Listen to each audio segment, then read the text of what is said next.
Buenas tardes, bienvenidos y bienvenidas a La Estela del Mono, este primer programa cultural que vamos a hacer aquí en la isla de Fuerteventura. Es la primera vez que estamos en la isla, les agradecemos muchísimo el aire acondicionado. Soy Sergio Miranda, voy a hacer esta ponencia y a dirigirla junto con mi compañero Francisco Cabrera, investigador e historiador, y queremos hablar hoy con ustedes en un tono un poco más distendido. No pretendemos que sea una ponencia académica, sino más un pequeño debate, un pequeño coloquio en el que comentemos con ustedes y recojamos toda serie de opiniones para montar después bien el programa, específicamente hoy sobre cultura popular. Lo primero que me gustaría preguntarles antes de empezar es ¿de dónde son? ¿Ustedes son todos aquí de Puerto del Rosario o son de otras zonas de Fuerteventura? Yo soy de África, de aquí, desde hace casi 3 décadas. Puerto del Rosario. Puerto del Rosario. Sí, es de Puerto. Pero no somos de aquí, somos de Valladolid. Ok, ¿por aquí? Soy de Antigua, Túnez, Antigua. ¿De Antigua Túnez? ¿Por aquí? ¿Pájara? ¿Pájara? Yo vivo en Matarrán, pero soy de León. ¿Matorral de León? ¿De Extremadura? ¿Extremadura? ¿Por aquí? Puerto del Rosario. Puerto. Vale. A Pájara tenemos que ir mañana porque tenemos una charla de cuentos de brujas, de hecho. En Morrojable. Sí, en Morrojable. Si puedes darle a la siguiente diapositiva. Hoy les venimos a hablar un poco de cultura popular, especialmente centrándolo en todo lo que tiene que ver con la mitología insular, en narrativas que abarcan desde estas historias que vienen de antes de la conquista y que poco a poco han ido goteando un poco en lo que viene a ser la cultura insular. Y para ello nos gustaría, si pueden participar de algún modo, tanto ofreciendo historias que han escuchado ustedes, a lo mejor de sus mayores, de sus muy mayores, de un poco esa tradición popular que tenemos aquí en las Islas Canarias, como también un pequeño debate, un pequeño coloquio con respecto a qué opinan ustedes de las leyendas y las historias que les hemos traído hoy aquí. Si quieres a lo mejor hacer una pequeña introducción al respecto. Bueno, yo creo que entender lo que es Canarias, Fuerteventura, que es el contexto en el que se inserta esta isla, es atender una realidad cultural tricontinental, Europa, América, el continente africano, de donde provienen los primitivos habitantes de Canarias, y todo esto influye trayendo su propio bagaje cultural. Fuerteventura y Lanzarote se insertan en Canarias, lo que es la conquista de Canarias, se inserta en la primera mitad del siglo XV, sobre todo Lanzarote y Fuerteventura, que son las primeras islas en ser conquistadas, y encontramos dos realidades culturales. Por un lado, la normanda que incorporan a Difer de la Salle y Jean de Betancourt, y por otro lado, la realidad aborigen que vivía tanto Lanzarote como Fuerteventura.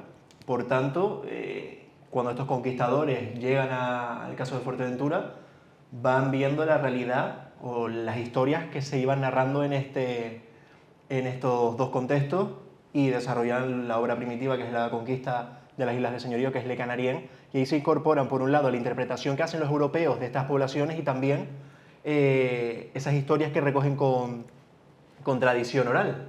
Y yo creo que ese componente europeo, que también trae un bagaje influenciado por el catolicismo fundamentalmente, y estas poblaciones aborígenes con sus creencias politeístas, van configurando lo que es la identidad cultural que luego tendrá la isla, con influencias provenientes de otros contextos, como ya decíamos, América, África al lado, había poblaciones berberiscas muy abundantes en la isla, población esclava también, y todas estas culturas forman ese acervo cultural que es la herencia que tenemos en la actualidad. Yo creo que para ir empezando, sí. Dentro del debate público que podemos encontrar aquí, de este estado de la cuestión, nos gustaría centrarlo en 5 puntos que a lo mejor tanto nosotros como ustedes puedan localizar en este tipo de historias que vamos a ir contando en la presentación. Les hemos traído 2 específicamente.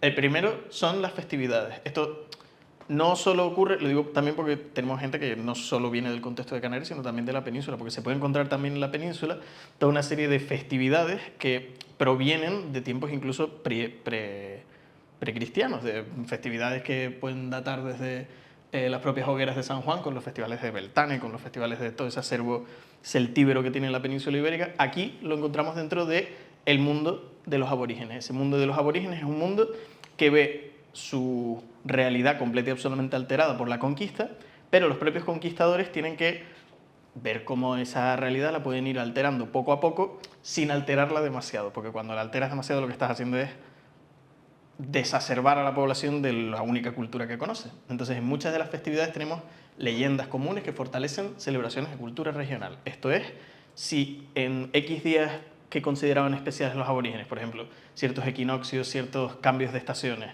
podemos a lo mejor trasladarlo de una manera sincrética, de una manera en la que la festividad cristiana pueda encajar correctamente aquí, pues mejor que mejor, porque ellos siguen celebrando sus días y nosotros, generación a generación, vamos inculcando esa nueva religión que les hemos traído. En la parte de identidad tenemos las historias tradicionales y la pertenencia. Esa identidad canaria se basa mucho a lo largo de estos años, tanto en las festividades que fueron quedando, que surgen dentro del propio acervo cristiano, como las que a partir del acervo aborigen se van integrando dentro del contexto cristiano. La parte de turismo, de promoción turística y de la educación histórica es bastante importante. No todas las festividades que se realizan en Canarias tienen una gran importancia turística, pero algunas sí que tienen un acervo como más llamativo, una visualidad más intensa. Por ejemplo, la fiesta de los indianos dentro de La Palma tiene como una visualidad más intensa, que se enlaza con la parte de preservación. Para mantener viva la historia hay que hablar de historia, y para hablar de historia tenemos que estudiarla correctamente. Y dentro de esa preservación solo se preserva aquello que se usa. Cuando nosotros estamos hablando, por ejemplo, de gestión de patrimonio cultural, en la que aquí mi compañero Francisco Cabrera es mucho más experto que yo en este tema, el patrimonio cultural, la mejor manera de conservarlo es usándolo. Y al usarlo, al conservar ese patrimonio, al conservar esa identidad, hablamos ya de transmisión, de cómo esa transmisión, por un lado, sirve para preservarlo, pero también para transformarlo. Del mismo modo que en un principio estas festividades que nacen de este acervo aborigen original y se meten dentro del cristianismo, poco a poco, generación a generación, se iban transformando hacia algo un poco más occidental, un poco más cristiano. La transmisión dentro de estos días de la era de la información hace que muchas de esas festividades se pierdan y algunas queden transformadas irremediablemente, pero tiene que ser estudiado del mismo modo. Añadiendo lo que plantea mi compañero Sergio, yo creo que es interesante tener en cuenta que se conserva lo que la comunidad quiere que se conserve. Es decir, la herencia que tenemos de nuestro pasado, ya sea tras la ocupación castellana, la herencia aborigen, todos esos elementos que incorporaron culturas europeas a lo que era el contexto canario, se han preservado porque en ese presente histórico se le ha dado importancia y por tanto se ha trasladado hasta nuestros días. En la actualidad y desde los años 60, con el boom turístico que hemos experimentado en Canarias, un montón de tradiciones se han perdido porque el modelo económico que hemos desarrollado se ha cambiado. Y esas tradiciones, generalmente vinculadas al mundo agrícola, que ha sido nuestro principal sustento desde el siglo XVI hasta la actualidad, hasta prácticamente los años 60, que se seguía exportando papa, tomate, plátano. Lanzarote y Fuerteventura han sido las islas granero del resto de Canarias, que se han centrado en la producción vitícola, azucarera en general.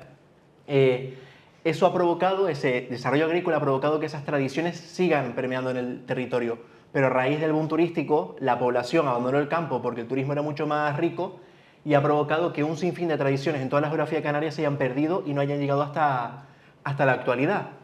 Tenemos un ejemplo curioso, por ejemplo, el silbo gomero, la gomera, en la actualidad es patrimonio inmaterial de la humanidad, prácticamente había desaparecido hasta los últimos 30 o 40 años, que ha habido una campaña política por recuperarlo y sobre todo cuando la UNESCO crea el concepto de patrimonio inmaterial y ha sido el boom, es decir, ahora mismo es uno de los referentes turísticos patrimoniales que tenemos aquí en las Islas Canarias y hoy en día se sigue desarrollando con sus polémicas o no polémicas, pero que al fin y al cabo forma parte no solo del acervo de la Gomera, sino de toda la canariedad. Y por tanto, en estos tiempos en el que el turismo centra todos los focos, yo creo que el turismo cultural o en general recuperar esas tradiciones que generalmente se han transmitido de manera oral.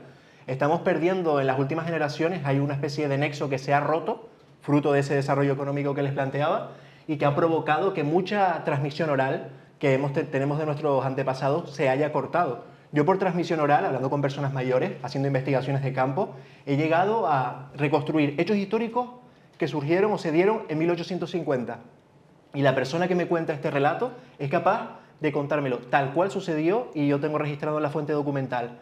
¿Y cómo ha sido esto posible? Por esa transmisión oral que yo creo que es clave para la pervivencia de cualquier práctica cultural hoy en día.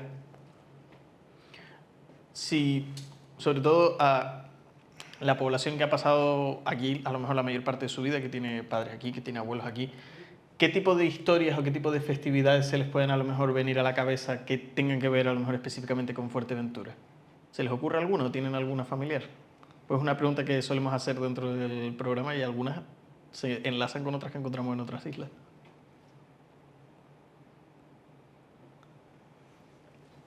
Bueno, dentro de lo que nosotros hemos ido investigando dentro tanto del programa como fuera del programa, en lo que viene a ser la carrera de historia, lo que encontramos son, como decía mi compañero, toda una serie de personas mayores que a la hora de transmitir estas historias muchas veces ha quedado completa y absolutamente cegado lo que se contaba que ocurría frente a lo que nosotros al final hemos recordado.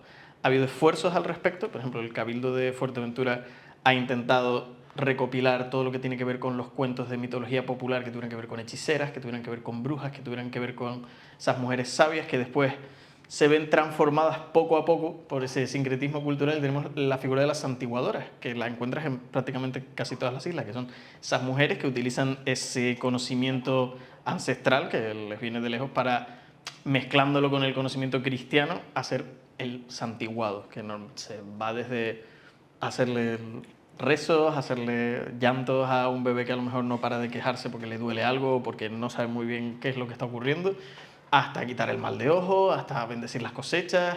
Es toda una tradición que se ha ido perdiendo, pero que tiene su origen en esos tiempos prehispánicos que nosotros intentamos estudiar.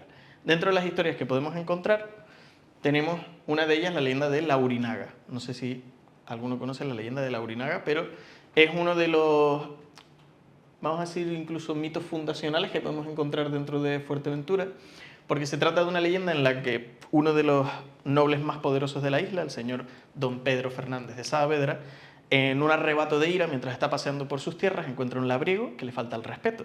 Y cuando le falta el respeto, ese arrebato de ira hace que se baje del caballo y le dé muerte. En el momento en el que le da muerte, la anciana, que parece que es su madre, le revela que el labriego que acaba de matar es su hijo, un hijo bastardo que había tenido desde hace mucho tiempo. O sea, acaba de cometer un crimen no solo desde el punto de vista de la religión cristiana, sino desde el punto de vista de la religión original de los aborígenes. Acaba de cometer un crimen doble y Laurinaga le maldice tanto a él como a sus descendientes para que la tierra que vayan a gobernar esté yerma. Con lo cual, el mito de Laurinaga lo que intenta explicar son las condiciones en las que están viviendo. Si puedes darle la siguiente. Tenemos un elemento clave doble. Primero, la geografía física desértica que afronta aquí la isla de Fuerteventura, en el cual, si uno no tiene los... Porque esto es una cosa que nosotros tocamos a veces en historia de la gente en el pasado no es tonta. Hay una cierta tendencia a veces cuando pensamos en el pasado, cuando pensamos en la historia de la gente no es tonta. La gente lo que tiene a lo mejor son explicaciones alternativas con los medios alternativos que tienen para explicar una serie de hechos que van desde que caiga un relámpago hasta que tenga que vivir en una condición de isla desértica. Entonces se preguntan, ok, ¿por qué estoy viviendo en estas condiciones? Esta explicación legendaria, mágica que le da a este entorno hostil, le proporciona no solo una explicación del entorno en el que está viviendo, sino una lección moral. Una lección que puede venir también, sobre todo en esta leyenda en específico de este señor que es un conquistador que gobierna la isla, y mata también, pero mata a alguien que es como de doble sangre. Entonces está cometiendo se está dando ahí una lección que viene de todo ese contexto de conquistas del trauma heredado, de la retribución sobre los abusos de los conquistadores, el golpe... Con respecto a lo que plantea Sergio, uno de los elementos claves cuando estudias el pasado es que ignoras el espacio en el que viven los sujetos históricos. Y yo creo que al fin y al cabo el espacio, el contexto, es el pretexto para hablar del sujeto histórico y muchas veces ignoramos las circunstancias. Como plantea podríamos decir, mito o historia fundacional, en a lo largo de Canarias tenemos un montón de realidades o especies de mitos fundacionales. En Tenerife, por ejemplo, es el poema de Viana, que después podemos tratarlo, que es parecido a esto. Y realmente lo que se explica es esa, primero, explicación, el medio en el que vivo, las circunstancias culturales que ha hecho que cambie mi realidad social, cultural, política, porque yo me desarrollo en un contexto concreto, pero llega un enemigo ajeno. Tenemos que tener en cuenta esta significación del mar. El mar, como el caso de este personaje que es heredero de esos conquistadores, llegan a Canarias por el mar, ataques corsarios y piráticos. En esta isla, en Lanzarote, se han dado un sinfín de ataques corsarios y piráticos. Llegan también las epidemias, las hambrunas, un montón de elementos negativos y se crea esa idea del mar tenebroso. Y encontramos muchos elementos en nuestra cultura, sobre todo en ese antiguo régimen del siglo XVI al siglo XVIII, hasta la Ilustración, en el que la Iglesia lo controlaba todo y se crean un sinfín de ritos culturales o de ideas imaginarias para explicar el mundo. Al fin y al cabo, ese mundo oscuro, tenebroso, que la religiosidad te protege de todo ese mal. Y en este caso esta historia está más vinculada, como ya comentaba Sergio, a la conquista, que para toda comunidad cualquier conflicto bélico es un hecho traumático. En América Latina, cuando llegaron los primeros conquistadores a la América Central, a Mesoamérica, se da lo que es un concepto que es el desgano vital, y este desgano vital viene a significar que veo un mal llegando desde fuera que va a acabar contra el orden establecido y no tengo ganas de vivir, lo único que quiero es morir. Y eso es lo que le pasó a las poblaciones taínas, aparte del genocidio, las epidemias que hubieron en Centroamérica, que se dejaron ir. En nuestro caso hay aborígenes que también se dejaron ir tirándose por riscos, hay un montón de referencias en las documentaciones, e incluso en la toponimia histórica encontramos referencias en Tenerife, por ejemplo, el lance de Ventor, que Ventor al ver su mundo caer decide matarse. Y encontramos esa sustitución de una cultura prehispánica o preeuropea a la sustitución de una nueva cultura europea, en el que se crean un montón de relatos místicos, algunos son históricos y están verificados por la documentación histórica, y otros son relatos irreales o imaginarios, que fue la forma que tuvieron estas comunidades de absorber o aceptar ese cambio cultural que se estaba dando en ese momento, a comienzos del siglo XV. Ustedes, esta historia específica de un padre que no sabe que es un padre y que está a cargo de esta nueva tierra que acaba de conquistar y que daña en un arrebato de crueldad, en un arrebato de ira a alguien que no sabe que es su hijo y acaba maldito por ello, si nos lo llevamos a un punto a lo mejor más metafórico, ¿ustedes cómo interpretan esta leyenda cuando la escuchan? ¿Qué interpretación a lo mejor personal le darían? Porque al final es una leyenda que está intentando enseñar algo, está intentando hablar metafóricamente de algún concepto histórico para la vida de esta gente que han poblado Fuerteventura. A lo mejor los que vienen de fuera van a dañar la isla o van a dañar... Ok, la figura del conquistador como alguien que daña a una población que tiene a su cargo al final, que está haciendo a lo mejor un daño no solo a la gente que tiene aquí, sino a la manera de vida a lo mejor que tiene aquí de existir el resto de la población. ¿Pero es realmente una leyenda? ¿O Este es leyenda, este es mito fundacional. podría haber sido también Puede tener un acervo de algún tipo de... acervo, no, puede tener alguna reminiscencia de algún tipo de usos y abusos que hacía muchas veces la nobleza, que al final tiene, en esta época tiene poder jurisdiccional, puede hacer un poco lo que Cuando quiera. se conquista No me Canarias... refiero únicamente al abuso, Sí. sino al poder de mujeres, de hombres, pero en general. Sí, un poder masculino.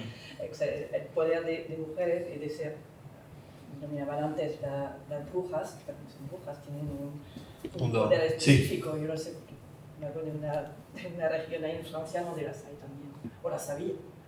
Entonces, por eso pregunto, ¿es leyenda o realmente esa madre tenía el poder? Todos los relatos, personalmente, todos los relatos o historias que nos cuentan siempre van a tener algo detrás. En este caso es el abuso del poder. Canarias, durante prácticamente 300 años, aunque finalmente las islas de señorío son absorbidas por las islas de realengo, tenían dos realidades o dos modelos de organización. Los señoríos, que generalmente estaban controlados por una nobleza jurisdiccional que controlaba todos los aspectos de la sociedad y que realmente era muy caciquil, es decir, abusaba de la población. Y era heredera de esas viejas tradiciones bajo medievales que se desarrollaban en el contexto europeo. Y luego tenemos las islas de realengo, que también se daban abusos, pero que tenían otro tipo de organización política. Y en las islas pequeñas, las islas menores, Lanzarote, Fuerteventura, La Gomera, El Hierro, La Palma, encontramos a verdaderos caciques, que eran generalmente los que administraban estas grandes propiedades o estas grandes, el territorio en general, de señores que ya se trasladaban a vivir a la península, estaban en Europa, en lo que es la península, y había abusos por parte de estos administradores. En Tenerife tenemos el caso de Adeje, que era un señorío jurisdiccional, y también encontramos un montón de historias de abusos por parte de estos señores a la población. Hasta bien entrado el siglo XX estaba todavía activa la esclavitud, y hay un montón de denuncias en la Real Audiencia de Las Palmas, que era el tribunal último, bueno, antes de llegar a la corte, donde se llevaba todos los casos para juzgarlos. Ahí encontramos un montón de personas que denuncian a los señores por abusos que estaban ejerciendo contra la población. Y luego, llevándolo a la parte femenina, sí que se da una dicotomía en esta historia entre un poder duro, un poder cruel, un poder representado en este caso por esa autoridad masculina frente a ese poder blando, ese poder sutil de maldecirle no solo a él, sino a que las consecuencias de sus acciones, como han recaído en su hijo, que recaigan también en sus subsiguientes hijos, en los descendientes que pueblan un poco la isla de Fuerteventura. Es un poco la justificación. ¿Usted es francesa? Lo era.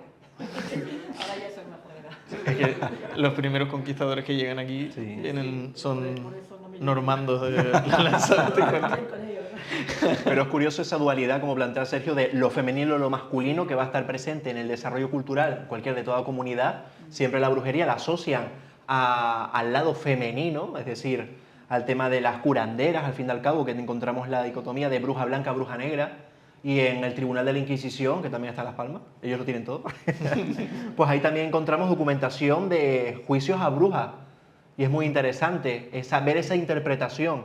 Ya el tema de que tú cures o seas sanadores ya directamente es pretexto para perseguirte.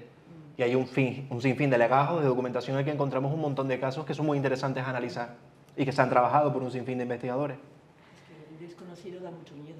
Exacto. Pues dentro de ese desconocimiento, el desconocimiento primero que tenemos en esta leyenda es esa geografía física desértica, ese por qué tengo que vivir en esta situación. Otro de los desconocidos, si puede pasar la siguiente diapositiva. A ver.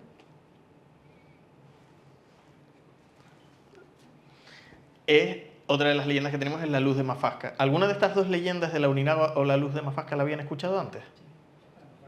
¿La luz de Mafasca sí le suena más que la Urinaga? Antes de empezar a hablar de ella, porque nos gusta en el programa preguntarlo, ¿qué han escuchado ustedes de esta leyenda? Como, aunque sea por encima. Una alma decían algunos. ¿Una alma en pena? No se sabe. Mi abuela la vio 2 veces. Su abuela la vio 2 veces, Sí, la luz de Mafasca. ella era muy reacia a las creencias, no era una persona de hablar de cualquier cosa por hablar, y la vio 2 veces. Una vez iba con un primo de ella, el primo iba en bicicleta pero iba bajado, y ellos iban caminando por un sendero por el matorral. En aquella época que no había luz eléctrica ninguna, y vio pasar una luz entre ellos dos, bastante luminosa, y se desapareció. En aquella época, como decía ella, si es que no había nada. Este tipo de leyendas en específico, el de la luz de Mafasca, comienzan a aparecer, al menos cuando en la pequeña investigación que hemos hecho nosotros al respecto, comienzan a aparecer con la llegada de los europeos.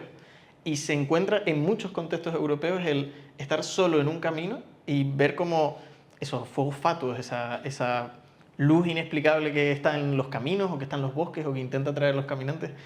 Es probablemente un mito que tenga su origen dentro del contexto europeo. Para darle un poquito muchas gracias por compartirlo. Dicho un poco con las distintas historias, porque después en la compilación de historias, por ejemplo, cuando el Cabildo de Fuerteventura coge este tipo de leyendas, en el compilatorio te pone 1, 2, 3 y 4. O sea, pone Luz de Mafasca 1, Luz de Mafasca 2, porque a lo mejor en una zona de la isla se ha contado la historia de esta manera, de yo estaba en un camino a solas y me pasó por aquí. Y en otra es un marinero que está solo en una barca y de repente ve una luz. Hay como varias maneras de contarla, ¿sí? Sí, la otra es que la familia fue que mi padre y mi tío pescaban, se iban con el C-127 hasta abajo, hasta la torre, porque entonces tampoco había luz ni nada, y era todo camino de tierra y tal. Y ellos se acuerdan que una vez venían de pescar y pasaron un miedo terrible. A mí me contaban la historia y eso, miedo de muerte. Iban con el coche e incluso redujeron la marcha porque no entendían, les iba siguiendo una luz. O sea, ellos iban en el coche, miraban para atrás y había una luz detrás del coche. O sea, 3-4 metros, pero que no era el coche, sino una luz detrás del coche. Y ellos, claro, no entendían nada.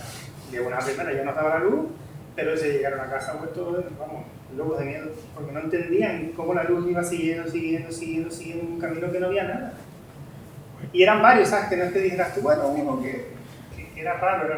Este es de los más repetidos, no solo ya en el contexto canario, sino en el contexto europeo. El concepto de, en este caso, la historia específica canaria es una joven muere trágicamente, su tumba es profanada. En el momento en el que esa tumba, esa cruz de Mafasca es profanada, empiezan a aparecer toda una serie de luces, toda una serie de destellos, toda una serie de fantasmagorías siempre en el contexto nocturno y siempre en un contexto de sentirse aislado, de sentirse solo, de sentir a lo mejor ese miedo dentro del camino que puede también representar, que lo habíamos comentado tú y yo antes, ese miedo a la seguridad dentro de los caminos, porque esto es una leyenda que lleva dando vueltas dentro de Canarias y dentro de Canarias en general y de Fuerteventura en específico perfectamente 3 siglos.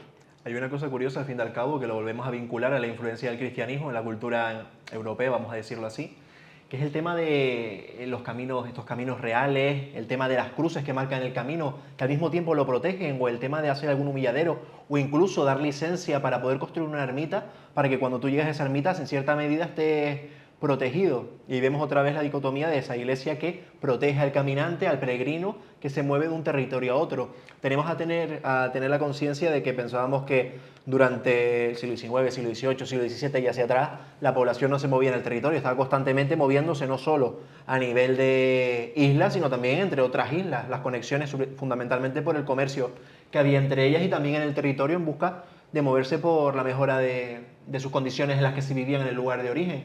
Y al fin y al cabo es normal que se desarrollen todo este tipo de relatos, porque tú con la mentalidad, con esa influencia cultural, con la tradición que por ejemplo comentabas que tu abuela la vio en algún momento y eso te lo contó a ti, ahí vemos cómo se va desarrollando esa herencia, ese bagaje de existe este relato, lo transmito, para que tengan cuidado por si acaso salen y tengan que encontrarse con esta. En la documentación hay alguna referencia, al menos lo que yo trabajo en Tenerife, hay episodios parecidos a este tipo de cosas, vinculados a la Virgen de Candelaria, por ejemplo, y es un tema muy interesante y que, como comentaba Sergio, se repite en otros contextos europeos y al fin y al cabo es el germen ese que plantan las culturas europeas aquí, pero también en la época aborigen también había relatos que las pocas crónicas que conservamos, en el caso de Lanzarote y Fuerteventura, la de Canarién, Tenerife, Abreu Galindo, Espinosa, Torriani también tiene alguna referencia, pero no del mundo aborigen, es más difícil saberlo, pero sí en la documentación ya histórica del siglo XVI, XVII y XVIII encontramos relatos que nos ayudan a más o menos a tratar de entender el origen de estos hechos. El miedo a los caminos y a los bosques nocturnos, en el caso específico de los aborígenes, lo que sí solemos encontrar son animales. O sea, solemos encontrar, por ejemplo, en La Gomera tienes el irguán, el tibicena dentro de Gran Canaria, que es como ese perro gigante lanudo que está como a la espera, al acecho, que su aullido hace que te entre un miedo espectacular y tengas ganas de irte ahí en ese momento. Pero este tipo de mito específico que tiene que ver con luces, que yo sepa, no lo encontramos dentro de este acervo aborigen. Pues a lo mejor la siguiente presentación. Sí. Fenómenos atmosféricos inexplicables y lecciones transmitidas, como estábamos comentando ahora. Ustedes, bueno, pregunté antes si alguien lo había escuchado antes y asintieron un poco con la cabeza, pero solo me comentó aquí el compañero. ¿Alguien más la había escuchado? O a lo mejor algún mayor se la contó. Si puede compartirlo, lo agradecería. Yo creo que los que hemos nacido en Fuerteventura y tenemos más de 60 años, todos conocíamos la historia porque nos metían miedo con eso también, nuestros padres y nuestros abuelos. Entonces, yo soy de Toto, de Pájara, pero no sé. Y hace muchos años, porque yo tenía 5 y ahora tengo 65, o sea que hace 60 años, y la historia pues, es parecida, pero la que nos contaban a nosotros de pequeños era que eran 2 pastores que pasaron un frío tremendo por una noche de mucho frío, y los tíos se cogieron unas cruces de madera y les prendieron fuego para calentarse. Entonces, ellos mismos y las cruces a quien pertenecían las almas de que estaban guardando esas cruces eran los fuegos esos que perseguían después a todos los caminantes. Ya hubieran, ¿sabes cómo se dice? Si fueran culpables o... Exactamente. Pero que esos pastores eran los culpables de que todos sufríamos los fuegos. ¿Y cuál es la raíz un poco de ese miedo? O sea, ¿cuál es el miedo en este caso específico de ellos? Yo creo que el cristianismo. Quiero decirte que lo de quemar cruces, o ver si tenían frío, tío, o lo que sea, ¿no? Creo que el cristianismo para preservar su estructura, sí. Su estructura, su historia y el miedo. El miedo que nos metían con la religión para que fuéramos cumplidores. ¿Qué día por ahí había alguien? Sí, que dentro de esa leyenda hay varias versiones. Aquí en Fuerteventura la que conocemos realmente no es de una pastora que profanan una tumba, sino de 2 pastores, 2 personas. Hay leyendas donde ponen hasta el nombre, que se quedaron por la zona del llano de Mafaca, que es por Antiguo, por un punto por debajo de Antiguo, y por hambre, por frío, se dice que eran las cruces del descanso de los muertos. Cuando van de un punto a otro, porque esa cruz. Hay otras leyendas que te dicen que la unen con una señora, que ya seguramente se nombrarán en Morro, que está en la playa de la Señora, abajo en la zona del Cofete, que vino por puerto, era una amante de un rey, pues tuvieron esos dos sirvientes que llevarla de puerto a Jandía, y en su vuelta pues se quedaron con hambre, frío y eso. Y también la unen con el velido de un cordero, que es cuando nace la luz. Con el válido de un cordero. Exactamente, bueno. Esa no la he sale leído. la luz, y luego lo de la religión es que aquí te decían, si eras bueno de corazón y demás, la luz no te hacía nada.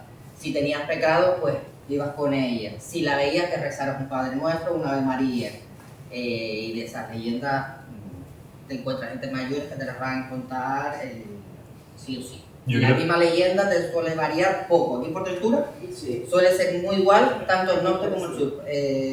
Seguramente el capítulo la tienen, que son la de Cuentos de Brujas de Fuerteventura. ¿Cuánto de Brujas de Fuerteventura? Sí. Y ahí te viene prácticamente. Sí, que decía que la compilación viene con un 1, con un 2 y con un 3, porque encuentras varias versiones. En el norte o en Morro tienen cosas diferentes. Es más, la luz de Mafaca también la nombran en Winter, ¿sabes quién es? Winter, Sí, el patrón alemán que tenía La ahí. luz de Mafaca también lo nombran en la zona de Cofete, de un investigador que dice que venía de Alemania a intentar subir todos los días a Pito de la Zarza a cogerla en una botella. Esa no la había escuchado. En todo este proceso de ir un poco haciendo la investigación del mes pasado y el anterior, esa no la había escuchado, que alguien de la familia Winter había intentado... No de la familia Winter. Ah, perdón. Venían de Alemania investigadores a intentar... Investigadores alemanes a intentar capturar la luz. Esa no lo había escuchado. Pero yo creo que eso, lo que tú dices, es la fuerza de la tradición oral. Y lo que planteas, que eso fue hace 60 años. O sea, la generación del 70 o quizás del 80 en adelante ha perdido el bagaje cultural, o sí cuentan la historia en casa, pero no hay una transmisión realmente de esa. Porque nos hemos desvinculado en cierta medida, en mi opinión, de la tradición. Y eso pasa mucho en contextos urbanos, o en general nos alejamos de esa tradición imaginada o de todas estas historias vinculadas a experiencias personales nuestras y de personas cercanas de nuestro contexto. Yo, vamos, Sí, apoyando lo que dice mi compañero de Pliny ahora antiguo. Está claro que una pastora no era, porque en Fuerteventura las mujeres no pastoreaban, eran hombres solamente. Las mujeres en su casa. Ese es un buen detalle para tenerlo apuntado. Pues nosotros con este programa también intentamos después aportar no solo la parte de divulgación, sino todos estos pequeños relatos reales, es que son útiles. Después, a la hora de hacer ese pequeño marco de investigación, es un testimonio que si no lo cuentas y nadie lo escribe, no existe. Por ejemplo, aquí la que nombraste de la Orinaga, por ejemplo, Sí. la que conozco yo, no sé si la conoces tú, es un poco más enrevesada, más novela. Realmente cuenta desde que él conoce a la Orinaga y tiene varios líos con varias señoritas de diferentes índoles, y como es el hijo real el que intentando abusar de otra aborigen, y el hijo de la Orinaga salga a su defensa, este hombre llega y en vez de mediar directamente mata al hijo de la Orinaga, y es cuando mata. Es un poco más novela. Más compleja a nivel familiar, más Juego de Tronos, más hacia abajo. Es interesante. A nivel... Intentando a lo mejor buscarle un... Sí, a lo mejor no, estas personas no están imaginando que vieron una luz o que no vieron una luz. Tenemos después cosas como el fuego de San Telmo, que es el fuego de San Telmo es una de esas cosas que cuando uno lee sobre ellas piensa que es un mito o que es algún tipo de broma o que es algún... El fuego de San Telmo es un fenómeno meteorológico que ocurre cuando la atmósfera está suficientemente ionizada ante cosas como lo que llamaríamos un pararrayos, se produce como una luz que sale desde la parte de arriba y que se podía ver en la parte de arriba de los mástiles de los barcos, cuando sobre todo cruzaban por zonas que tenían a lo mejor una carga tormentosa o un peligro de tormenta, en las puntas de los mástiles de los barcos veías como unos destellos salir Claro, tú imagínate, estás en el siglo XVII, ves unos destellos salir del mástil del barco, dices, ah, sí, esto es un fenómeno meteorológico. No, tú lo ves y te encomiendas a Dios para que ese barco llegue bien. Entonces, ante toda una serie de fenómenos atmosféricos y fenómenos que hoy podríamos estudiar de una manera más científica, en ese momento son inexplicables, si lo juntas con esa necesidad, lo que estábamos hablando de cierto adoctrinamiento cristiano hasta cierto punto, de ciertas lecciones que se intentan impartir con respecto al pecado, con respecto a la protección de las almas que en ese momento están en pena porque se les ha desecrado la tumba. Si juntas las dos cosas, te salen pues toda esa serie de lecciones que podemos encontrar dentro de esto tal. Aparte de estas dos, quería preguntar, ahora que estamos participando un poquito más, ¿hay alguna que junto con La luz de Mafasca a ustedes les sea como vital a la hora de entender un poco esos cuentos, esas leyendas, esa mitología de Fuerteventura? Que se les venga a lo mejor a la cabeza de abuelos, bisabuelos, padres, madres, abuelas sobre todo, porque suele también ser mucho por la línea materna este tipo de cuentos. Era por curiosidad. Sí puede ser la siguiente diapositiva. Un poco lo que queríamos destacar dentro de estas ponencias es no solo el venir y contarles este tipo de historias, este tipo de cuentos y mitología que hemos encontrado, sino este proceso que hemos hecho de preguntarles a ustedes, porque muchas veces cuando estamos hablando de la cultura popular o del folclore, vamos a decirle, nos encontramos con que el punto de vista de la academia, el punto de vista de la historia, durante mucho tiempo la ha dejado un poco de lado. La sigue dando de lado. Sí, o sea, nos hemos centrado muchas veces en la parte de historia social o en la parte de historia económica, en historia de la conquista. Todas estas cosas son muy importantes. Pero la parte de historia de la cultura popular ha ido surgiendo un poco con más fuerza a lo largo de estos años, junto con historia de las mentalidades, historia cultural. Bueno, en Tenerife tenemos el Centro de la Cultura Popular Canaria, todo ese acervo un poco que surge también dentro del siglo XX, en el marco del siglo XIX, siglo XX, en el marco del nacionalismo, de intentar poner en valor todo este conocimiento, todas estas historias que podemos recoger tanto de nuestros mayores como de nuestros no tan mayores, que son capaces de acordarse y transmitirnosla. No sé, desde el punto de vista a lo mejor de la academia, yo diría que ha cambiado un poco. Ha cambiado un poco, pero poco, muy poco. Porque al fin y al cabo la academia se centra fundamentalmente, al caso de la historia, más que la antropología puede dar cabida a estas interpretaciones en lo que diga un documento. Si un documento no me dice esto, ya sea un documento del siglo XVI, XVII, XVIII, un protocolo notarial, carta, correspondencia, lo que sea, no es válido. O sea, no cabe la interpretación o generalmente lo que es la fuente oral, la tradición oral, es totalmente desechada por parte de la historia. Hay algunos historiadores que se incorporan lo que es la perspectiva de la tradición oral, la fuente oral. Para mí yo creo que es fundamental porque enriquece cualquier cosa que te pueda decir un documento, una experiencia, porque al fin y al cabo, cuando nosotros contamos una historia que nos cuenta un abuelo o una abuela, volvemos primero a ese momento cuando nos lo contó y luego también estamos dándole voz al bagaje cultural que ya traía esta persona. Es decir, esa historia, por ejemplo, mi bisabuela que me contaba una historia, esa historia se la estaba contando al mismo tiempo su abuela o su padre, y por tanto estamos trayendo del pasado al presente relatos que yo creo que deberían ser igualmente útiles para reconstruir este pasado. En cuanto a todas estas historias o relatos, cuando Canarias se incorpora a lo que es el mundo occidental con la conquista, y surgen todos estos relatos que en cierta medida Le Canarien es relativamente místico, porque al fin y al cabo es una forma de idealizar o de exaltar cómo había sido la conquista de Lanzarote y Fuerteventura, en este caso que nos toca, una forma, vamos a decirlo, irreal de realmente cómo sucedieron los hechos históricos y todos estos personajes que intervienen, algunas historias que son inventadas. Podríamos considerar que son esos primeros mitos que en cierta medida luego también pudieron estar vivos o ser transmitidos por la tradición que había en esa propia época. Por ejemplo, obviamente cuando llega la iglesia en el siglo XVI a evangelizar, al que quería ser evangelizado, al que no, a darle palo, utiliza el propio acervo cultural de las comunidades aborígenes, las insertan en un discurso católico, cristiano, y utilizan esas ideas para transmitir las ideas del catolicismo. Y al fin y al cabo, muchas de esas tradiciones o pervivencias aborígenes se fueron integrando en esa tradición cristiana y han llegado hasta la actualidad. El tema de la figura que tenían los animales en las culturas aborígenes, cómo se ha transmitido, cómo se ha insertado la figura del diablo como un animal, como un perro, yo qué sé, eso es muy interesante y deberíamos dar una lectura diferente al pasado en ese ámbito y quizás profundizar más en todos estos relatos que desgraciadamente los estamos perdiendo, porque está habiendo un corte generacional, como ya comentaba al principio, que estamos perdiendo muchas historias y muchas tradiciones que si no se recuperan va a ser una pérdida. Yo creo que para mí es igual de dramático perder a una persona con un acervo cultural así que se queme en un archivo o un legajo de documentos.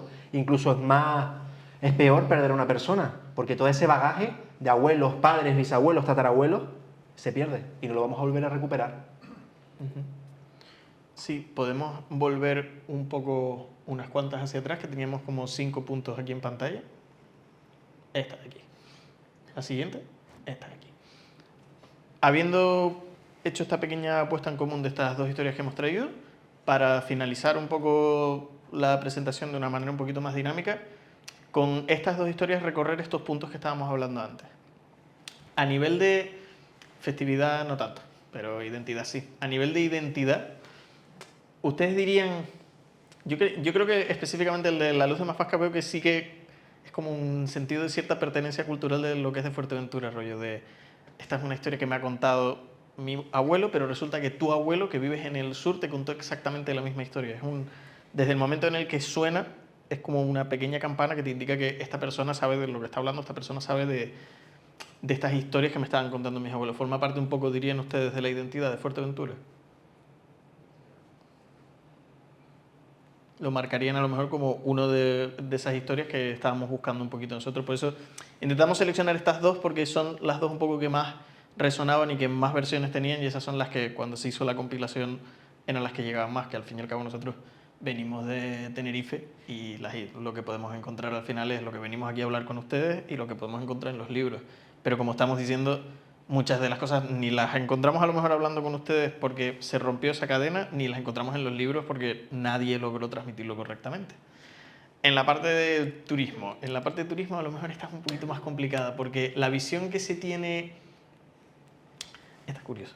La visión que a lo mejor se tiene de fuera de estos mitos, uno de los problemas a lo mejor que se les suele dar es que a la hora de presentarlos a lo mejor al extranjero se los caricaturiza un poco. También es verdad que cuando viene el europeo a Canarias, la primera conciencia que tiene es, aquí no hay historia. O sea, nosotros tenemos 500 años de historia europea, al menos insertados en el contexto mundo, de economía mundo, y mínimo, según cómo se peleen los arqueólogos, 1500 años de mundo aborigen. Por tanto, 2000 años de historia. Y claro, esa visión del que llega, dice Canarias es sol y playa. Y no, Canarias es un acervo cultural, primero, muy diferenciado entre las 7 islas, 8 con la graciosa hora que forman lo que es Canarias, y luego también dentro de cada isla hay realidades totalmente diferentes desde el punto de vista cultural, de costumbres, de gastronomía, de tradiciones, incluso de historias y leyendas, que sí, podemos encontrar patrones comunes en todas las geografías, es decir, historias que se repiten, pero claro, hay elementos diferenciales que yo creo que son fundamentales para entender y primero valorar nuestra tradición. Yo creo que las nuevas generaciones, yo tengo 24 años, pero las nuevas generaciones no valoran esa herencia que tenemos del pasado, o sea, prefieren adoptar elementos culturales que consumimos generalmente del mundo occidental, de Estados Unidos fundamentalmente. Y estas tradiciones al fin y al cabo han conformado lo que es la identidad canaria y creo que vale la pena conservarlas y preservarlas. No, hay que ser más reaccionario con el tipo de cultura que consumimos y esto es clave, el conservar todas estas tradiciones que nosotros tenemos, primero para seguir transmitiéndolas al futuro y para dotar de valor el espacio en el que vivimos. Pero para eso necesitas cierta madurez. Sí, efectivamente. Ya no eres tú, pero los jóvenes, y también yo creo que igual hemos funcionado igual en esa edad, lo que queríamos era lo que pasaba Sí, la inmediatez. en ese momento, ¿no?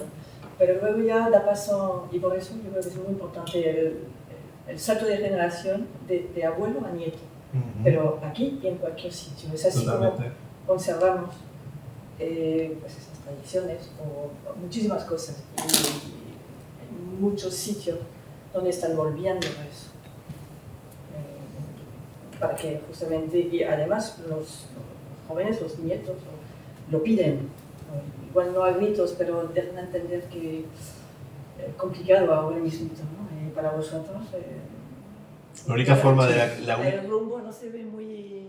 La única forma de la que la cultura se conserve es, primero, investigarla, darla a conocer y dotarla de valor para que, primero, yo creo que lo primero no es que lo que mire el de fuera, sino lo que mire la persona que vive en este espacio. Es decir, valoro mi cultura por lo que es y por cómo ha formado parte de mí, por las historias que me pueda contar mi abuela, mi padre, mi tío, y esa cultura es clave conservarla. Y obviamente el que venga de fuera la podrá conocer o que nosotros se la podemos enseñar insertos en este marco que vivimos en la actualidad, que es la globalización.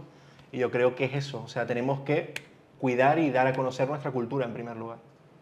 Y plantearla también, lo que decía antes en la parte de turismo, y plantearla muchas veces de manera en serio, de no plantear a lo mejor los mitos y la mitología de Canarias desde un punto de vista caricaturesco o exótico. O exótico quizá les pueda resultar, pero no con exótico me refiero de que nos es exótico incluso a nosotros, de la manera a lo mejor que se tiene de presentar en el centro de interpretación del Teide, en los cómics que tienen puestos como de guayota y de todo eso. O sea, entiendo que también es un intento de acercamiento de modernizar ese mensaje y hacerlo ver como si fuera una especie de cómic o una caricatura de superhéroes, pero es que al final del día es eso. Si no hay una cierta valoración por parte de la población joven local, o de la población local en general, sobre su propia cultura, en el momento en el que te acuerdes de ella y pretendes enseñársela al extranjero, el mensaje ya está completamente y absolutamente corrupto desde ese punto de vista. Totalmente. Yo creo que deberíamos añadir primero que todas estas historias y todos estos mitos nos ayudan a explicar el contexto en el que vivimos,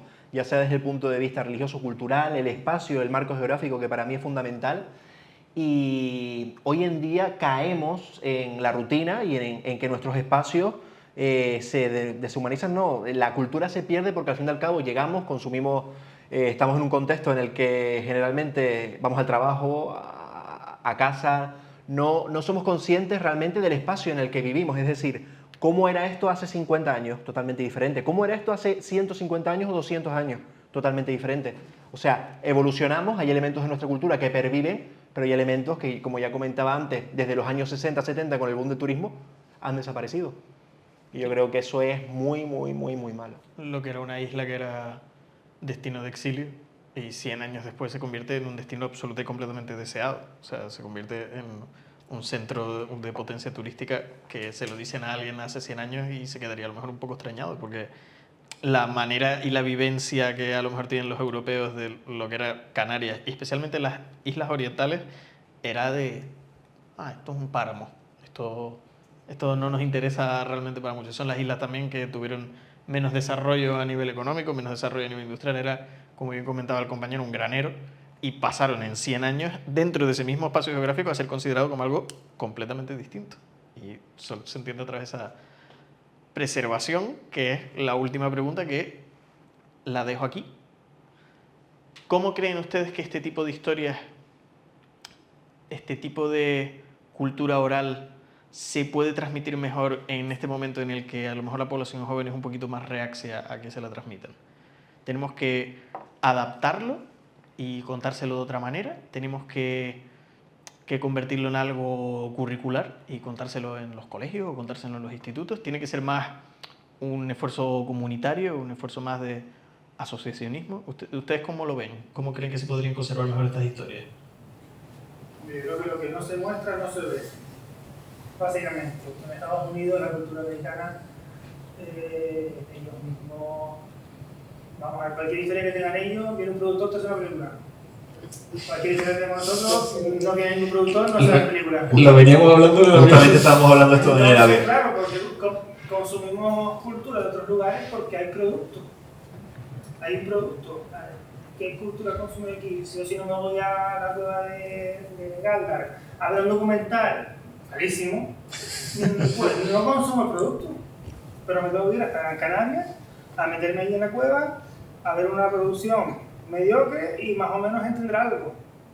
Pues esa es la diferencia. Yo creo que la academia, la universidad, que debe generar esto, porque luego también hay malas interpretaciones que surgen desde abajo que realmente rompen realmente lo que debería ser esto, y malas interpretaciones o interpretaciones de nuestra tradición partidista que buscan algo, un fin personal y realmente no hay lo que se produce a nivel cultural no llega a la población directamente. Por ejemplo, Amaro Pargo, el corsario, un personaje súper conocido en la universidad. Yo trabajo con el catedrático de Historia de América Manuel de Paz y un investigador, Daniel García Pulido, han publicado más de 20 tomos sobre el personaje.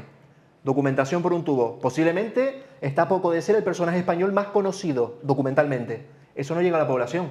En la población te dicen, no, era pirata. Claro, no te llega, o sea, no se crea el producto este académico no baja a la tierra y se convierte en un producto de vamos a decir quién es este personaje y que la gente lo conozca. Pasa lo mismo con las tradiciones, o sea, se distorsionan de la realidad y no llega a calar en la gente. Pero, o sea, el producto que yo veo americano, yo sé que también está distorsionado. Sí. O sea, tengo claro que no va a ser 100% historia real, pero ya lo conozco como mínimo, ya sé algo, ya tengo un indicio y si me gusta, me interesa, pues tiro del hilo. Totalmente. Pero aquí no tengo indicio de nada.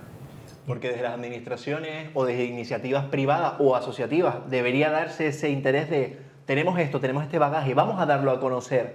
Pero claro, ahí necesitas sentar a la clase política, sentar al capital privado y que la gente también muestre interés por conocer su pasado.